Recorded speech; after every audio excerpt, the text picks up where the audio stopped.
సువార్త 20వ అధ్యాయము 29వ వచనం. యేసు ప్రభువారు, నీవు నన్ను చూసి నమ్మితివి, చూడక నమ్మిన వారు ధన్యులని అతనితో చెప్పాను. చిన్న ప్రార్థన చేసుకున్నాం. మహోన్నతుడు అయిన మా తండ్రి, పరిశుద్ధుడా, కృపా సత్య సంపూర్ణుడా, నీకు వందనాలు, స్తోత్రాలు, స్తుతులు చెల్లిస్తున్నాం ప్రభువా. ఎంతవరకు తండ్రి మీరు మాతో మాట్లాడుచున్నటువంటి ప్రతి ధన్యతకై వందనాలు చెల్లిస్తూ ఈరోజు మాట్లాడబోతున్న ఈ ధన్యత నిమిత్తమై మిమ్మల్ని స్తుతిస్తున్నాం ప్రభువా. మీరే నిలిచి మాతో అందరితో మాట్లాడమని మిమ్మల్ని ఆహ్వానిస్తున్నాం ప్రభువా. మీరు మాట్లాడుచున్నప్పుడు వినే చెవి, గ్రహించే మనసు, పాటించే హృదయం మాకు దయచేయండి. ప్రతి విధమైన ఆటంకపరిచే ఆత్మలను, సాతాను కుతంత్రాలను యేసుక్రీస్తు నామములో నేను బంధిస్తున్నాను. తండ్రి మీ కృప చూపండి. చక్కగా నీ పరిచర్య జరగడానికి సహాయం చేయండి. ఎవరిని ఏ విధము చేత దుష్టుడు ఆటంకపరుస్తున్నాడో ప్రతి ఆటంకాలన్నీ నజరేయుడైన యేసు నామములో బంధిస్తున్నాం ప్రభువా. మీ మహిమ కొరకు జరుగుతున్న ఈ పరిచర్య దీవెనకరముగా జరిగించి మహిమ పొందమని యేసుక్రీస్తు ఘనమైన నామములో ఈ మానవులు అడిగి పొందుకొని ఉన్నాము తండ్రి. ఆమేన్. Praise the Lord. చదవబడిన లేఖన భాగంలో నీవు నన్ను చూసి నమ్మావు, చూడకుండా నమ్మేవారే ధన్యులు అనే మాట మనం చూస్తా ఉన్నాం. ఇది తోమాతో దేవుడు చెప్పినటువంటి మాట. తోమా అనేటువంటి శిష్యుడు, ప్రభు వారి శిష్యుల్లో 12 మంది శిష్యుల్లో తోమా అనేటువంటి వాడు ఒకడు. 26వ వచనంలో ఒకసారి మనం చూస్తే 8వ దినమున 8 దినములైన తర్వాత ఆయన శిష్యులు మరలా లోపల ఉన్నప్పుడు తోమా వారితో కూడా ఉన్నాడు. తలుపులు మూయబడి ఉండగా యేసు వచ్చి మధ్యలో నిలిచి మీకు సమాధానం కలుగును గాక అని చెప్పాడు. 25వ వచనము లేదా 24వ వచనం నుంచి ఒకసారి ఒక నిమిషం. యోహాను సువార్త 20వ అధ్యాయము 24, 25 వచనాలు చూడండి. ఇక్కడ యేసు వచ్చినప్పుడు 12 మందిలో ఒకడైన దిదుమా అనబడిన తోమా వారితో కూడా లేకపోయాడు గనుక తగిన శిష్యులు మేము ప్రభువును చూచితిమి అని అతనితో చెప్పగా అతడు, నేను ఆయన చేతులలో మేకుల గుర్తు చూసి నా వేలు ఆ మేకుల గుర్తులో పెట్టి నా చెయ్యి ఆయన ప్రక్కలో ఉంచితేనే గాని నమ్మనని వారితో చెప్పాడు. శిష్యులు అంటున్నారు, ప్రభువారు తిరిగి లేచాడయ్యా, మేము చూసాము, మా దగ్గరికి వచ్చాడు. ఆ టైంలో నువ్వు లేవు తోమా, యేసు ప్రభు తిరిగి లేచాడు చెప్పినట్లుగానే పునరుద్ధానుడయ్యాడు. మరణపు ముళ్ళును విరిచిన వాడు ఆయన సత్యస్వరూపి, మృత్యుంజయుడు. ఆయన మాకు కనపడ్డాడు. ఆ టైంలో నువ్వు దగ్గర లేవు, అందుకే నీకు చెప్తున్నా ఆయన తిరిగి లేచాడు, చెప్పినట్టుగానే తిరిగి లేచాడు అని చెప్తే ఆ తోమా అంటాడు, నేనెందుకు నమ్ముతాను మీరు చెప్తే? నేను నమ్మను. నేను నమ్మాలంటే ఆయన నాకు కనబడాలి, కనబడ్డా కూడా నమ్మను. ఆయన మేకుల గుర్తుల్లో వేలు పెట్టాలి. నేను వేలు పెట్టి చూస్తేనే నేను నమ్ముతాను అని అంటాడు తోమా. అప్పుడు ప్రభువారు ఒకరోజు తోమా కూడా ఉన్నప్పుడు దేవుడు వాళ్ళ దగ్గరికి వస్తాడు. యేసయ్య వాళ్ళ దగ్గరికి వచ్చినప్పుడు తోమా వాళ్ళతో ఉంటాడు. అక్కడికి ప్రభువారు వచ్చి మీకు సమాధానం కలుగును గాక అని చెప్తాడు. చెప్పిన తర్వాత అప్పుడు ఒక మాట ఉందో చూడండి, 27వ వచనం నుంచి తర్వాత తోమాను చూశాడు. యేసయ్య తోమాకెళ్ళి చూసి, నీ వేలిని చాచి నా చేతులు చూడు, నీ చెయ్యి చాచి నా ప్రక్కలో ఉంచి అవిశ్వాసివి కాకుండా విశ్వాసివయ్యుండు. చూడు, నీ చేయి తప్పు, నా వేలల్లో నా చేతి గురుతుల్లో ఒకసారి వేలు పెట్టి చూడు, ఈ పక్కలో చూడు, చూసి నమ్ము. అవిశ్వాసిగా ఉండొద్దు, విశ్వాసిగా ఉండు. అట్లా మాట్లాడుతూ, అలా చెప్తూ, అలా ఆ విషయాన్ని అతనికి తెలియపరుస్తూ అన్న మాటే ఈ మాట. ఏ మాట? నువ్వు చూసి నమ్మావు, చూడక నమ్మేవారు ధన్యులు అన్నాడు. ఈరోజు మన పాఠ్య భాగం, నువ్వు చూసి నమ్ముతావా, చూడకుండా నమ్ముతావా? యేసయ్య చాలా మంది యేసు ప్రభు దగ్గరికి వచ్చి మాకు సూచక్రియలు చూపించు అంటారు. యేసయ్య ఒకే మాట అంటాడు, చెడ్డతరం వారికి సూచక్రియలు చూసే అలవాటు ఉంది. సూచక్రియలు చూపిస్తేనే నమ్మే తరం కాదు మంది. ఏదో జరిగితేనే దేవుని నమ్ముతాం అన్నట్లుగా ఉండకూడదు. ఎల్లప్పుడూ ఏదో చేస్తే ఆయన దేవుడు, ఏం చేయకపోతే ఆయన దేవుడు కాదనే ఈ మనస్తత్వం కాదు మనకు ఉండాల్సిందే. చూడకుండా ఏ కార్యాలు జరగకపోయినా, ఏ మేలు జరగకపోయినా నువ్వు ఆయన రక్షకుడని నమ్మగలిగితే, ఆయన రక్తమే నిన్ను కడిగి పరిశుద్ధపరిచే పరలోకపు ఔషధమని నువ్వు నమ్మగలిగితే, ఆయనే సృష్టికర్త అని నువ్వు విశ్వాసం ఉంచగలిగితే నీకు నిత్యత్వము ఖచ్చితంగా దొరుకుతుంది. దేవుడు అంటాడు, చూసి నమ్మటం ఏంటి? ఎంతకాలం చూస్తావు? ఇప్పుడు మీరు ఆహారం వండేటప్పుడు ఆహారం అన్నం ఉడికిందో లేదో ఒక మెతుకు చూస్తారు, లేదా 2-3 మెతుకులు చూస్తారు. పట్టుకొని చూసి ఆహారం అన్నం ఉడికిందని చెప్తారు. ఇక అన్నమంతా నువ్వు ప్రతిదాన్ని పరీక్షించి పట్టుకొని చూసి కానీ ఇది ఉడికిందని చెప్తావా?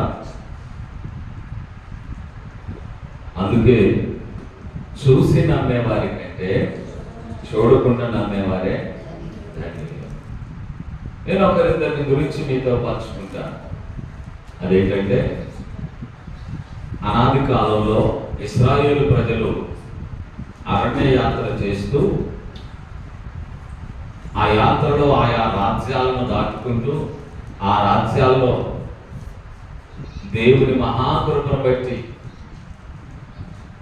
యుద్ధాలు చేసి విజయాన్ని పొందుకుంటూ అనేకమైన అద్భుతాలు, ఆశ్చర్య కార్యాలు అనుభవిస్తూ ఎర్ర సముద్రాన్ని దాటి వస్తూ అరణ్యంలో పోషించబడుతూ అరణ్యంలో దాహం తీర్చబడుతూ దేవుని ప్రజల ప్రయాణం కొనసాగుతూ ఒక చోటకు వచ్చారు. ఆ చోటుకు వచ్చి ఒక అద్భుతమైనటువంటి విషయాన్ని వారు ఛేదించాలి అనుకున్నారు. ఒకసారి మీకు ఆ సంగతులను మీ ముందుంచుతాను. యెహోషువ గ్రంథంలోనికి రండి. యెహోషువ గ్రంథం 2వ అధ్యాయంలోనికి రండి. యెహోషువ గ్రంథం 2వ అధ్యాయంలో ఇక్కడ మొదటి వచనం చూడండి. నూను కుమారుడైన యెహోషువ వేగుల వారైన 2 మనుషులను పిలిచి, మీరు పోయి ఆ దేశమును ముఖ్యముగా ఎరికోను చూడండి అని వారితో చెప్పాడు. షిత్తీము నుండి వారిని రహస్యముగా పంపాడు. వారు వెళ్ళి రాహాబు అను ఒక వేశ్య ఇంట చేరి అక్కడ దిగారు. ఎవరి దగ్గరికి చేరారు? ఎరికో పట్టణంలో రాహాబు అనే వేశ్య ఇంట్లో దిగి అక్కడికి వెళ్ళారు. ఆ వేగుల వారు ఆ దేశం యొక్క వాతావరణాన్ని చూసి అక్కడి సంగతులు, సమాచారాలు, ప్రజల యొక్క జీవన శైలి ఏంటో తెలుసుకొని వర్తమానం రిటర్న్ తీసుకురావడానికి ఆ ప్రాంతాన్ని పరిశీలించడానికి వచ్చిన వేగుల వారు వాళ్ళిద్దరు వాళ్ళు వచ్చారు. వాళ్ళు వచ్చినప్పుడు ఆ దిగిన స్థలం ఏంటంటే రాహాబు కుటుంబంలో దిగారు. రాహాబు ఈమె ఒక వేశ్య వృత్తి. ఆమె దగ్గర దిగారు. దిగినప్పుడు ఆమె ఒక సాక్ష్యం చెప్తుందండి. ఏమంటుందో చూడండి, 10వ వచనం నుంచి చదవండి. వారిని చూసి, మీరు ఐగుప్తు దేశంలో నుండి వచ్చినప్పుడు మీ ఎదుట యెహోవా ఎర్ర సముద్రపు నీరును ఎలాగూ ఆరిపోదేశాడో, యోర్దాను తీరమునున్న అమోరీయుల ఇద్దరి రాజులైన సీహోనును ఓగుకును మీరేమి చేశారో అనగా మీరు వారిని ఎలా నిర్మూలన చేసిరో ఆ సంగతి మేము విన్నాము. మేము విన్నప్పుడు మా గుండెలు కరిగిపోయాయి. విన్నప్పుడు రాహాబు వేష అంటది, మీరు ఎర్ర సముద్రాన్ని దాటుతున్నప్పుడు ఎర్ర సముద్రం ఎలా ఆరిన నేలగా మారిందో ఆ సంగతి మాకు వినబడింది. మీరు రాజ్యాలను జయించుకుంటూ వస్తున్న సంగతి మాకు చెవులకు వినబడింది. వినబడ్డప్పుడు ఆ గుండెలు కరిగిపోయాయి. విన్నారు, చూడలేదు. ఈవిడ విన్నది. ఆ వేష దగ్గరకు అతిథులు వస్తూ ఉంటే వారు చెప్పిన మాటలు, వీరు చెప్పిన మాటలు విని ఈమె గుండెల్లో భయం బయలుదేరింది. కరిగిపోయింది, గుండెలు కరిగిపోయాయి అంటుంది. చూడలేదండి. ఈ తోమలాగా అనలేదు, నేను ఎర్ర సముద్రం దగ్గరికి వెళ్ళి ఆరణ్యాలు చూస్తే నేను నమ్ముతాను, వారు అక్కడ అమోరీయుల రాజుని ఎలా నిర్మూలన చేశారో, నిర్మూలమయ్యారో లేదో నేను చూస్తే నేను నమ్ముతాను అన్నదా ఈవిడ? అనలేదు. విన్నదాన్ని బట్టి ఆమె గుండెలో కరిగిపోయి ఆమె భయపడిపోతుంది. ఆ మాట చదవండి. మా గుండెలు కరిగిపోయెను, నీ దేవుడైన యెహోవా పైన ఆకాశమందును క్రింద భూమి యందును దేవుడే. స్తోత్రం కలుగును గాక. ఈమె ఒక అన్యురాలు, యేసుక్రీస్తు తెలియదు, సైన్యములకు అధిపతి యెహోవా అంటే ఎవరో ఆమెకు తెలియదు. ఆమె విని అంటుంది, నీ దేవుడు పైన ఆకాశమందు క్రింద భూమి యందు ఆయనే దేవుడు.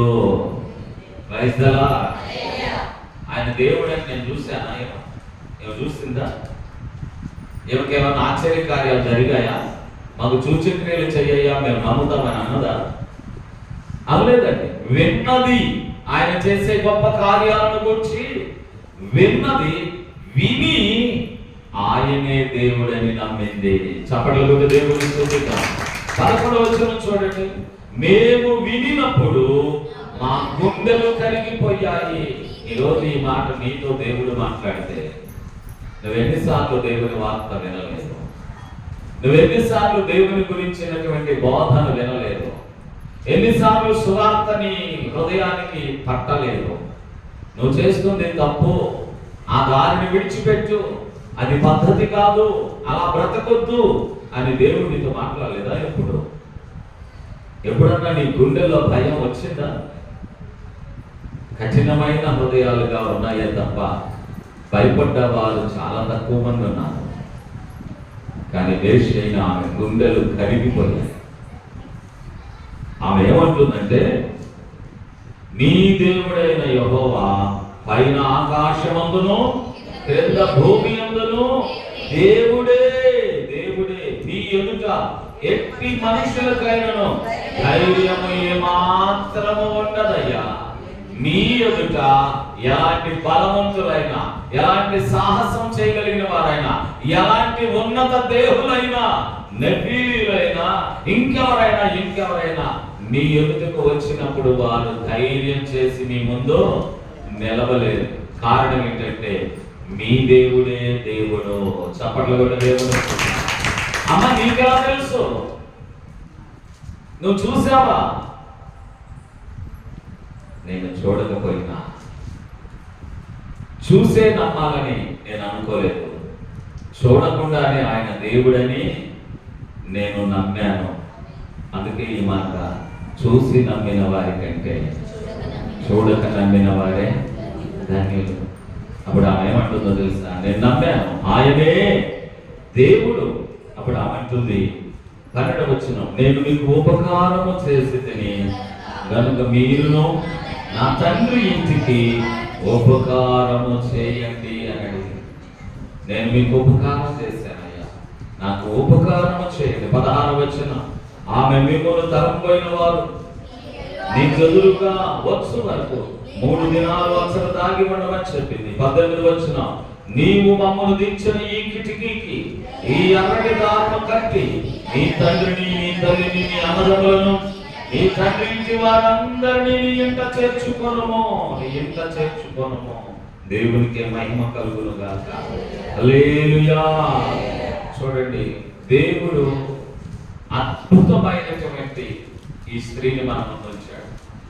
ఆమె వృత్తి మంచిది కాకపోవచ్చు, ఆమె జీవన విధానం కరెక్ట్ అయితే కాకపోవచ్చు, ఆమె అందరి చేత ద్వేషించబడినటువంటి వ్యక్తి కావచ్చు, ఆమె అందరికీ అసహ్యంగా బ్రతికిన మనిషే కావచ్చు, కానీ క్రీస్తుని గురించి, దేవుని గురించి విని ఆమె ఆయన్ను దేవునిగా నమ్మింది. నీతో దేవుడు మాట్లాడుతున్నాడు. నువ్వు ఎలాంటి బ్రతుకులో ఉన్నా, నువ్వే స్థితిలో ఉన్నా, ఎంత దౌర్భాగ్యమైనటువంటి బ్రతుకును కొనసాగిస్తున్నా, ప్రభు మాట వినగానే నీ గుండెలు కరిగిపోయి జీవితాన్ని దిద్దుకొని సరి చేసుకొని ప్రభు కొరకు బ్రతకగలిగితే నువ్వు నీ ఇంటి వారు రక్షించబడతారు. చెప్పండి కూడా దేవుని. ఆమె ఇంటి వారట, ఆమె తండ్రి ఇంటి వారు, ఆమె అన్నదమ్ములు, ఇంకా వారి కుటుంబీకులందరూ దేవుని మహాకృపను పొందుకోగలిగారు, రక్షించబడగలిగారు. చూసి నమ్మేదాయమే, చూసి నమ్మి, నేను చూశాను కాబట్టి నమ్మాను, మీరు కూడా నా మాట వినండి అని చెప్పిన మనిషి కాదు. వారు వీరు చెప్పగా విన్న మాటలను బట్టి ఆమె దేవుణ్ణి నమ్మింది.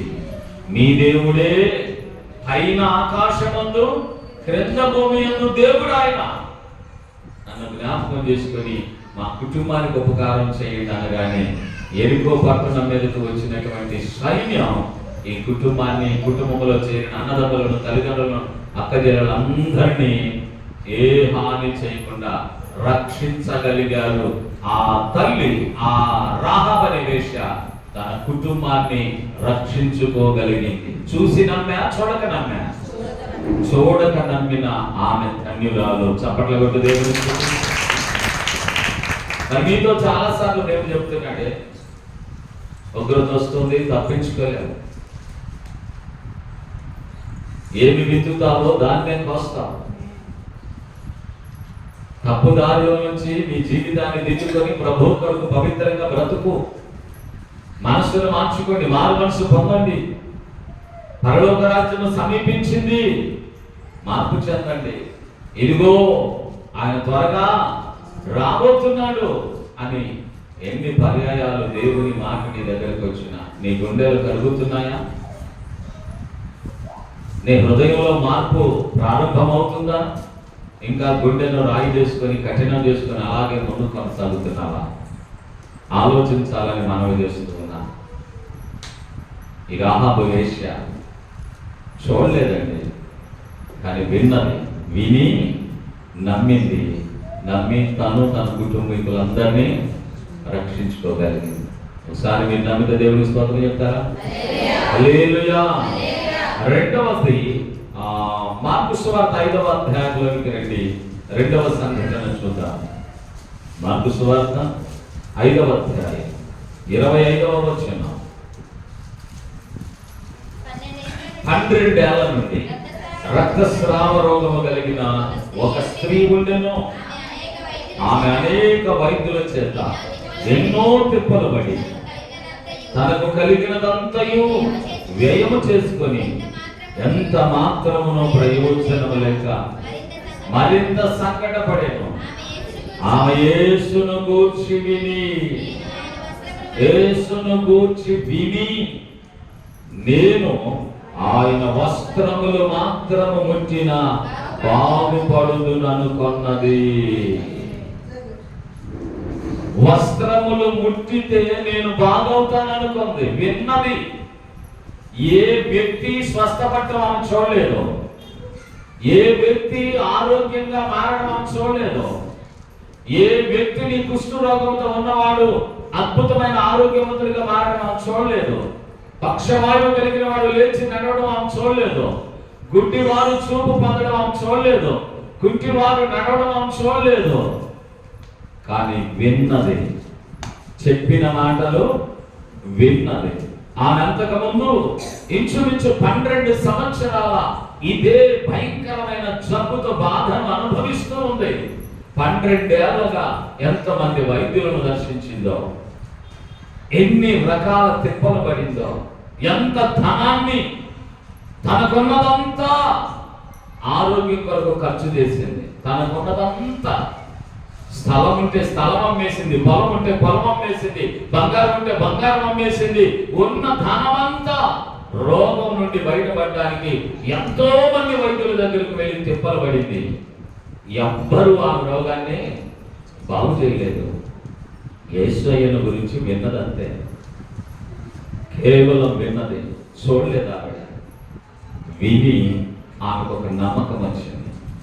ఇక నేనైతే ఖచ్చితంగా ఆ యేసయ్య దగ్గరకు వెళ్ళి వస్త్రము ముట్టినా బాగైపోతాను, అంత నమ్మకం వచ్చింది ఆవిడకి.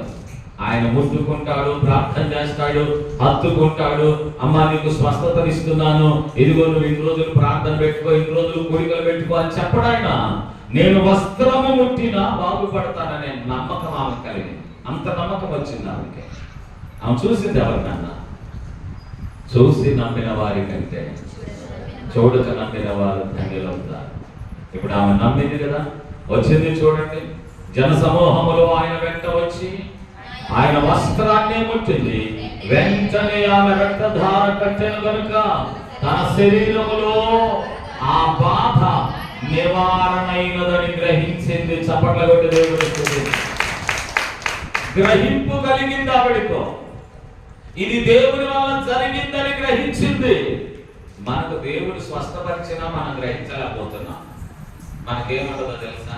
అదిగో ఆ మెడిసిన్ వాడాను కదా, అందుకే దగ్గర ఉంటుందేమో. అదే ఆ ఇంజక్షన్ చేశారు కదా, అందుకే నయమై ఉంటుంది. ప్రార్థన వల్ల ఏం కాదు. అంటే సాక్ష్యం చెప్పేటప్పుడే ప్రార్థన. పాస్టర్ గారు ప్రార్థన చేశారు, అమ్మగారు ప్రార్థన చేసింది, దేవుడి వల్ల నాకు తగ్గింది అంటారు. కానీ మనసులో ఏముంటుంది? మీరు అనుకుంటారు నాకు తెలియదని, మీ మనసు అంతా నాకు తెలుసు కదా. సాక్ష్యం చెప్పడానికి మాత్రం అమ్మగారు అయితే ప్రార్థన చేయడం వల్ల దేవుడు ప్రార్థన విని స్వస్థపరిచాడు అంటారు. చాలా సంతోషం, వినడానికి బాగుంటుంది. కానీ మీ మనసులో తొంగి చూస్తే, నేను ఆ ట్యాబ్లెట్లు వాడబెట్టానా, అమ్మగారు ప్రార్థన, అయ్యగారు ప్రార్థన ఫలించి, నీవే 2 పడవల మీద ఉన్నావు, 2 రకాల మనసుతో కొట్టుమిట్టాడుతున్నాం. కానీ ఈవిడ వస్త్రపు చెంగు ఎంత మంది వైద్యుల దగ్గరికి వెళ్ళిందో ఏం కూడా అనుకొని ఉండొచ్చుగా. ఏదో వైద్యుడి యొక్క టాబ్లెట్లో ఇంజక్షన్లో పనిచేసే మొత్తం మీద వస్త్రం చెంగు ముట్టేసరికి బాగుపడ్డాను అంటే ఇక్కడికి వచ్చేసరికి నయమైంది అన్నట్టుగా అర్థమైపోయింది. కానీ ఆ మందులన్నీ నాకు ఇప్పుడు పనిచేసినాయి అని అనుకోవచ్చు కదేనా? ఆమె అనుకోలేదు. అలా ఏమనుకుంది? వెంటనే ఆమె రక్తధార కట్టెను. ఆమె బాధ, శరీరంలో బాధ నివారణ అయిపోయిందని గ్రహించింది. ఇప్పుడే నాకు అర్థమయ్యింది, ఇప్పుడే నా సమస్య పోయింది, ఇప్పుడే నా బాధ తొలగింది, ఇప్పుడే నా జబ్బు తగ్గిందని ఆమె గ్రహించింది. గ్రహించి 30వ వచనం, వెంటనే యేసు తనలో నుండి ప్రభావం బయటకు వెళ్ళనని తనలో తాను గ్రహించి జనసమూహం వైపు తిరిగి ఆ వస్త్రం పుట్టింది ఎవరని అడగగా, ఆయన శిష్యులు జనసమూహం నీ మీద పడుచుండడం చూస్తున్నావు కదయ్యా, నన్ను ముట్టింది ఎవరని అడుగుచున్నావా అన్నాడు.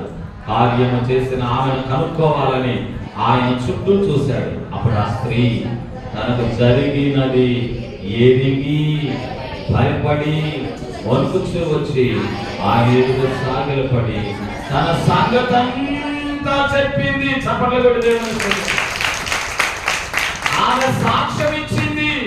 ఎంతమంది వైద్యుల దగ్గరికి వెళ్ళానో, ఎంత ధనం ఖర్చు చేశానో, ఎన్ని తిప్పలు పడ్డానో, ఎంత డిప్రెషన్లోకి వెళ్ళిపోయానో, నీ గురించి నేను ఎంత విన్నానో, నీ గురించి నేను ఎంత నమ్మకంతో వచ్చానో, ఈ సంగతి అంతా యేసయ్యతో వచ్చిన ప్రజలందరితో చెప్పి అప్పుడు దేవుడు ఏమన్నాడు తెలుసా?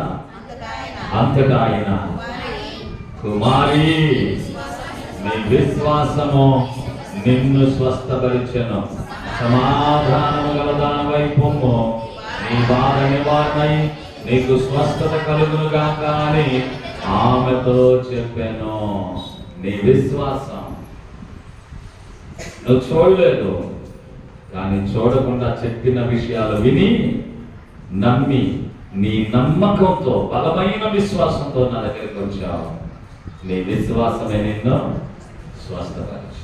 చూసి నమ్మిన వారి కంటే చూడక నమ్మిన వారి ధన్యులు.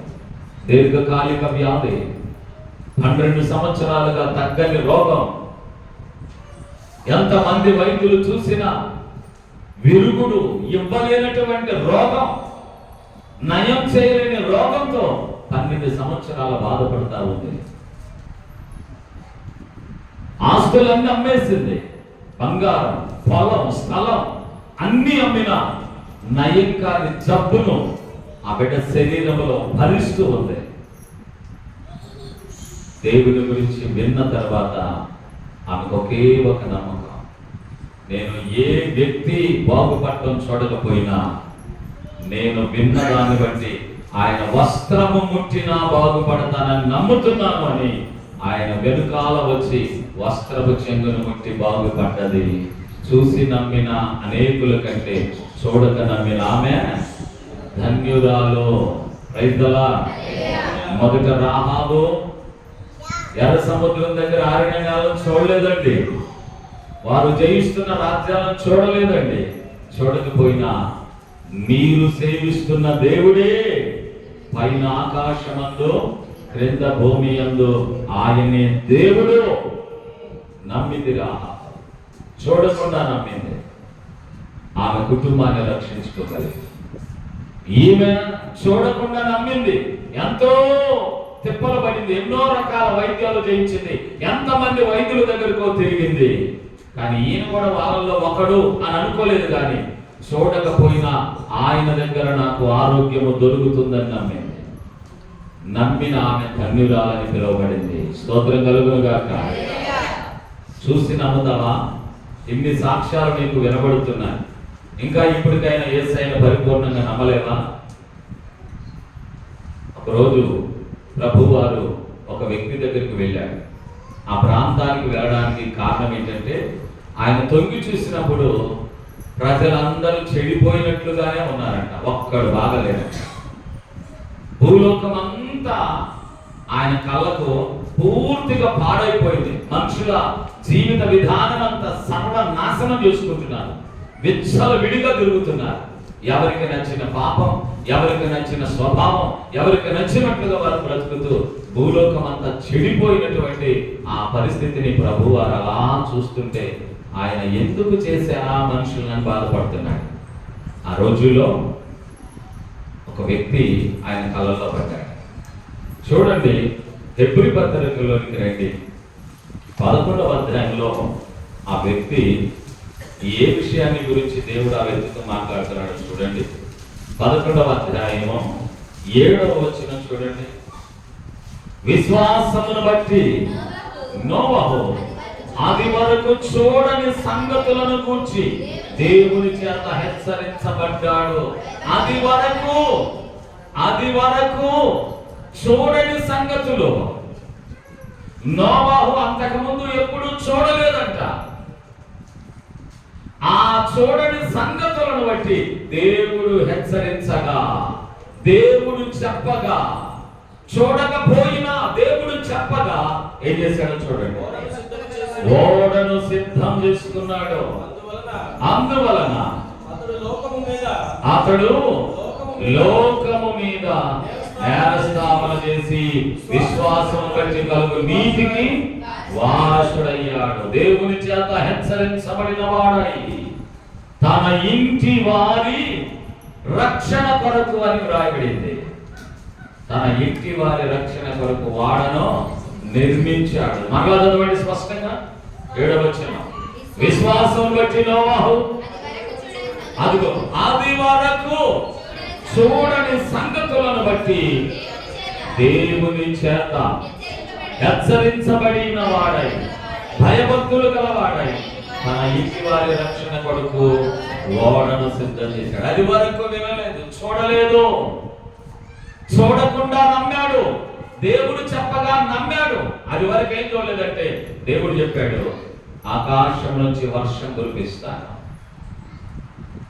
భూమిని అంతటిని సర్వనాశనం చేసి నేలతో ముంచి పడేస్తాను, అందరూ ఆ నేలలో చచ్చిపోతారు, నేను భూమి మీద మనుషులను చేసినందుకు సంతాపపడుతున్నాను అని అన్నాడు. నువ్వు నా ఎదుట నీతిమంతుడిగా కనపడ్డావు కనుక నిన్ను అందరితో పాటు చంపడం, నాశనం చేయడం నాకు ఇష్టం లేదు కనుక నువ్వు నీ కుటుంబం బ్రతకాలంటే ఒక వాడను కట్టుకో అన్నాడు. ఆ వాడను స్టార్ట్ చేశాడు కట్టడానికి. నలుగురు వచ్చి అడుగుతున్నారు, నవాహు ఏం చేస్తున్నావు? పాపిష్టి జనాంగం అంతా అడుగుతున్నాడు వచ్చి. వాడను కట్టుకుంటున్నాం. ఎందుకు వాడ? దేవుడు ఆకాశం నుంచి వర్షం కురిపిస్తాడట, అందరూ మునిగి చచ్చిపోతారట, నేను దేవునికి నీతిమంతునిగా కనబడ్డానట, నేను మునిగి నా కుటుంబం మునిగి చావకుండా ఉండడానికి వాడను కట్టుకోమన్నాడు, అందుకు నేను వాడను కట్టుకుంటున్నాను, మీరు కూడా రావాలనుకుంటే వాడలోకి రండి, నాకు హెల్ప్ చేసి ఈ వాడలో ఉందా, దేవుడు మిమ్మల్ని కూడా కాపాడతాడంటే నోవాహును అందరూ ఎగతాళి చేశారు. ఆకాశం నుంచి వర్షం కురుస్తుందా? మీకు ఒక సంగతి చెప్పాలి. ఇక్కడ అంతకు మునుపు ఆకాశం నుంచి వర్షం పడ్డ ఛాయలు ఒక్కటి కూడా లేదు. అంతకు మునుపు అంటే నోవాహు కాలంలో భూమి నీళ్లను పైకి ఆవిరిలాగా ఇలా పైకి చిమ్మి పంటలు పండించేది. ఆకాశం నుంచి వర్షం పడేది కాదు, మేఘాలు ఉండేవి కాదు. అప్పుడు మేఘావృతమై ఆకాశపు వర్షం క్రింద పడదు, భూమిలో నుండి ఆవిరి బయటకు వచ్చి ఆ నేలను తడిపేదంట. మరి ఇప్పుడు నోవాహుతో దేవుడు ఏం చెప్పాడంటే ఆకాశం నుంచి వర్షం కురిపిస్తానన్నాడు. ఈ మాట జనాలు చెప్తే జనం నవ్వుతున్నారు. ఆకాశంలో వర్షం ఏడుంది? మనకు భూమిలో నుంచి నీళ్లు కదా వచ్చేది, భూమిలో నుంచి ఆవిరి బయటకు వచ్చి కదా పంటలు పండేది, ఆకాశం నుంచి వర్షం కురుస్తుందని కొత్త వింత చెప్తున్నావేంటి? నిజమే, నేను ఎప్పుడు చూడలేదు, ఆకాశం నుంచి వర్షం కురవడం నేను ఎప్పుడు చూడలేదు, కానీ దేవుడు చెప్పాడు కాబట్టి నేను నమ్మేస్తున్నా. చూసి నమ్మడం కాదు, చూడకుండానే నేను నమ్మి నా ఇంటి వాళ్ళను రక్షించుకోవడానికి వాడను నిర్మిస్తున్నాను అన్నాడు. ఇప్పుడు నోవాహు చూసి నమ్మాడా? చూడక నమ్మాడా? చూడకుండానే నమ్మాడు. వర్షం కురవడం ఎప్పుడు చూసలేడు ఆయన. వర్షం కురవడం, ఆకాశం నుంచి వర్షం కురవడం ఆ రోజుల్లో లేదు. భూమి ఆవిరిని బయటికి చిమ్ముద్ది, భూమి నీటి ఆవిరిని బయటికి చెప్తే పంటలు పండేవి. ఆ మాట మీకు ఆధారం చూపిస్తాను. ఆదికాండము 2వ అధ్యాయం, ఆదికాండము 2వ అధ్యాయం 5వ వచనం. అది వరకు పొలమందలి ఏ పొదయు భూమి మీద ఉండలేదు, పొలమందలి ఏ చెట్టును మలవలేదు. ఏలయనగా దేవుడైన యెహోవా భూమి మీద వాన కురిపించలేదు, భూమి మీద వాన కురిపించలేదు, నేలను సేద్యపరచుటకు నరుడు లేడు. అయితే ఆవిరి భూమిలో నుండి లేచి నేలంతటిని తడుపుతుంది. ఆవిరి భూమిలో నుంచి లేచి నేలను తడిపేది. ఆ రోజుల్లో ఆకాశం నుంచి వర్షము కురిసే సందర్భాలు లేవు, ఎవరు చూడలేదు. కానీ దేవుడు చెప్పాడు, చెప్పిన దానిని బట్టి నోవాహు చూడని విషయాలను నమ్మాడు, చూడకుండానే నమ్మాడు నోవాహు. అందుకే మనది ఈ పూట సందేశం, చూసి నమ్మిన వారి కంటే చూడక నమ్మిన వారే ధన్యులు. ఇప్పుడు నోవాహు వాడను కట్టుకున్నాడు. 40 రాత్రులు 40 పగళ్ళు ప్రచండమైన వర్షం కురిసి ప్రజలందరూ అందులో మునిగిపోయి, అందరూ పక్షులేమి, చెట్లేమి, మనుషులేమి అందరూ చనిపోయారు, పశువులతో సహా. కానీ నమ్మినటువంటి నోవాహు తన ఇంటి వారిని రక్షించుకున్నాడు. చూసి నమ్ముతావా? ఇంకా ఇప్పటికైనా చూడకపోయినా నమ్మకం కలిగి జీవించడానికి ప్రయత్నిస్తావా? చూసి నమ్మిన వారి కంటే చూడక నమ్మిన వారే ధన్యులండి. మీరు గ్రహించండి. ఇంకా చాలా మంది ఈ రోజుల్లో చూసి కూడా నమ్మడం లేదు. ఇన్ని చూసి కూడా. ఒకసారి మత్తయి సువార్తల మాట చదవండి, 11వ అధ్యాయంలో. మత్తయి సువార్త 11వ అధ్యాయంలో 15వ వచనం. ఈ ప్రజలు కళ్ళార చూసి చెవులార విని హృదయముతో గ్రహించి మనస్సు మార్చుకొని మనస్సు త్రిప్పుకొని నా వలన స్వస్థత పొందకుండానట్లు వారి హృదయము కొవ్వింది, వారి చెవులు మందమయ్యాయి, వారి కళ్ళు మూసుకున్నారు. తర్వాత కూడా ఏమనుంది? మీరు వినుట మట్టుకు విందులు గాని గ్రహింపనే గ్రహించరు, చూచుట మట్టుకు చూస్తారు గాని ఎంత మాత్రము తెలుస్తారు. ఇన్ని జరుగుతున్నా, ఇన్ని చెబుతున్నా చూసి కూడా తెలుసుకోలేని స్థితిలో ఉంటే ఎంత అమాయకులు. అమాయకత్వం కాదా ఇది? చూసి కూడా గ్రహించలేకపోతే, తెలుసుకోలేకపోతే ఇంకెప్పటికీ యుద్ధాలు, యుద్ధ సమాచారాలు భయంకరంగా, భీకరంగా ప్రపంచం మీద దాడి చేస్తా ఉంటే, ఆయన రాకడ చూసేలో ఇది ప్రప్రథమంగా కనపడుతుంటే ఇంకెంతకాలం నమ్మలేని జీవితంతో ఉంటాం. తోమలాగా ఎంతకాలం ఉంటాం? ఆ తోమ యేసయ్య గాయాల్లో వేలు పెట్టి చూసి నమ్మి ఆయన పరములకు ఆరోహణమైనప్పుడు ఆయన సువార్త నిమిత్తము మన ఇండియా దేశానికి వచ్చాడు, మన భారతదేశానికి వచ్చాడు. భారతదేశంలో మొట్టమొదట అద్భుతమైన సేవకుడు తోమ. ఆయన చూసి నమ్మి ఆ నమ్మకాన్ని మనకు చెప్పడానికి వచ్చాడు. నేను చూసి నమ్మాను, మీరు చూడకుండా నమ్మితే మీరు నాకంటే ధన్యులవుతారని మన భారతదేశానికి సువర్తమానం తీసుకొని వచ్చి 2000 సంవత్సరాలు దాటింది. 2000 సంవత్సరాల క్రితమే సువార్త వచ్చింది మన భారతదేశానికి. నిన్న మొన్న వచ్చిన సువార్త కాదు ఇది. ఎవరో బ్రిటిష్ వాళ్ళు తీసుకొచ్చినటువంటి మత మార్పిడి చేసే కార్యక్రమం కాదు ఇది. 2000 సంవత్సరాల క్రితం యేసుక్రీస్తు ప్రభుల వారితో జీవించి ఆయన గాయాల్లో వేలు పెట్టి చూసి నమ్మి, ఇదిగో నేను చూసి నమ్మాను, నా యేసయ్య అద్భుతమైన మాట నాతో అన్నాడు, నేను చూసి నమ్మానట, చూడకుండా నమ్మేవారు నాకంటే ధన్యులవుతారని చెప్పాడు. నేను మీ దగ్గరికి వచ్చాను, నేను చూసి నమ్మాను, మీరు చూడక నమ్మి మీరు నాకంటే ధన్యులవ్వండి అని భారతదేశానికి సువర్తమానం తీసుకొని వచ్చాడు. స్త్రీలను గమనించండి, ఈ మాటలు వినండి. బహుభయంకరమైన రోజుల్లోకి మనం వచ్చాం. దేవుడు ఎన్నో అద్భుతాలు చేస్తున్నాడు, ఎన్నో ఆశ్చర్య కార్యాలు జరిగిస్తా ఉన్నాడు. ఇంకెన్ని చూడాలనుకుంటున్నావు? ఇంకెంత నమ్మకం రావాలి నీకు? ఏది జరిగినా అది దేవుడు నీ మహిమ కొరకు, నీ యొక్క మహిమ కొరకు, నీ మంచి భవిష్యత్తు కొరకే చేస్తాడని నువ్వు అర్థం చేసుకోగలిగితే ఇప్పటికైనా ఇంకా చూస్తాను, ఇంకా చూడాలి అనే మనసును పక్కన పెట్టి ఇక నుంచి ప్రభువును పరిపూర్ణంగా నమ్మటానికి ప్రయత్నించే. నీ నమ్మిక చొప్పునే నీకు జరుగును గాక, నీ నమ్మిక చొప్పునే నీకు కలుగును గాక. నమ్ముట నీకు చేతనైతే నమ్మవారికి సమస్తము సాధ్యమవుతుంది. అసాధ్యం అంటే ఇది ఉండదండి. నమ్మిన రాహాబు తన కుటుంబాన్ని రక్షించుకుంది. నమ్మినటువంటి రక్తస్రావ రోగం కలిగిన స్త్రీ తన రోగాల నుంచి బయటపడింది. నమ్మినటువంటి నోవాహు తన ఇంటి వారిని రక్షించుకున్నాడు. వారెవరు చూసి నమ్మలేదు, చూడకుండా కేవలం నువ్వు నేను మనలాంటి వాళ్ళు చెప్పిన మాటలు విని వారు చూడకనే నమ్మి వారిని కుటుంబాలను రక్షించుకొని వారి శరీరాల్లో ఉన్న రోగాల్ని తగ్గించుకోగలిగారు. నువ్వు కూడా దేవుని మాటలు ఎంతకాలం వింటున్నావు?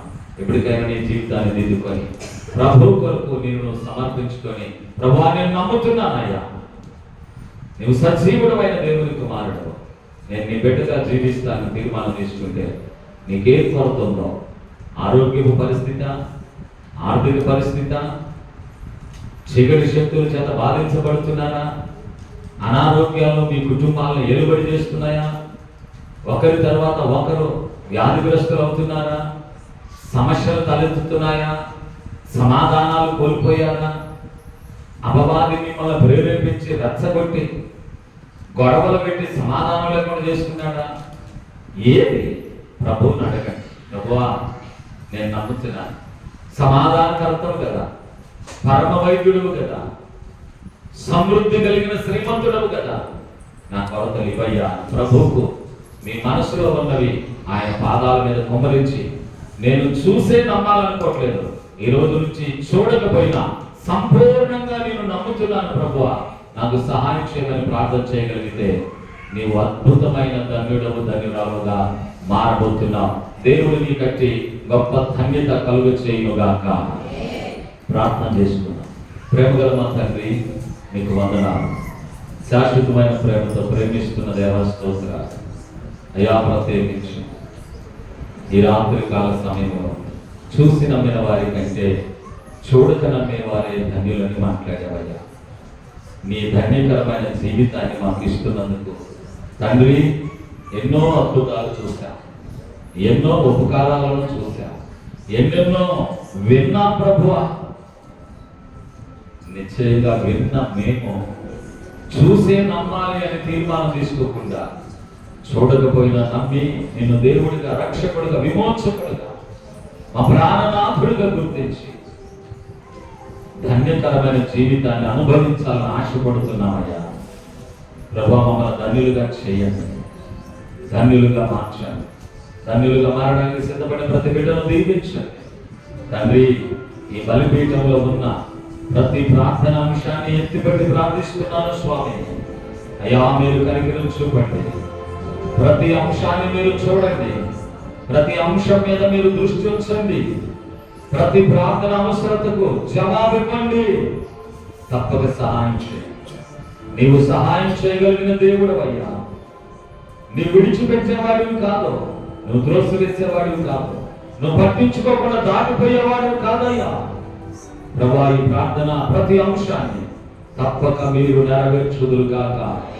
ఈ 40 దినాల ఉపవాస కూడికలో 13వ రోజు ఈ కూడికను మీరు దీవెనకరముగా జరిగించారని నమ్ముతున్నాను. ఈ రోజు చూసి నమ్మిన వారి కంటే చూడక నమ్మిన వారి ధన్యులన్నా. అవును ప్రభువా, ఈ బలిపీఠంలో ఈ అంశాలు ఉంచితే నా దేవుడు నాకు జవాబిస్తాడని చూడకుండానే బిడ్డలు నమ్మారయ్యా. ఈ నమ్మిక చొప్పున ఈ జవాబులు తప్పకుండా బిడ్డలు పొందుకొందురు గాక. అటు గొప్ప విడుదల బిడ్డలు దయచేయండి. ఎవరు ఏ అంశం రాసినా దానికి యేసు మాత్రమే జవాబిచ్చును గాక. ఈ భాగ్యము దయచేయమని ప్రార్థన చేస్తున్నాను. యేసు క్రీస్తు ఘనమైన నామములో ఈ మానవులు అడిగి పొందుకొని ఉన్నాము తండ్రి. ఆమేన్. మన తండ్రి అయిన దేవుని ప్రేమ, కుమారుడైన యేసు కృప, పరిశుద్ధాత్మని దీవెన సదాకాలం మనందరికీ తోడైన గాక. ఆమేన్.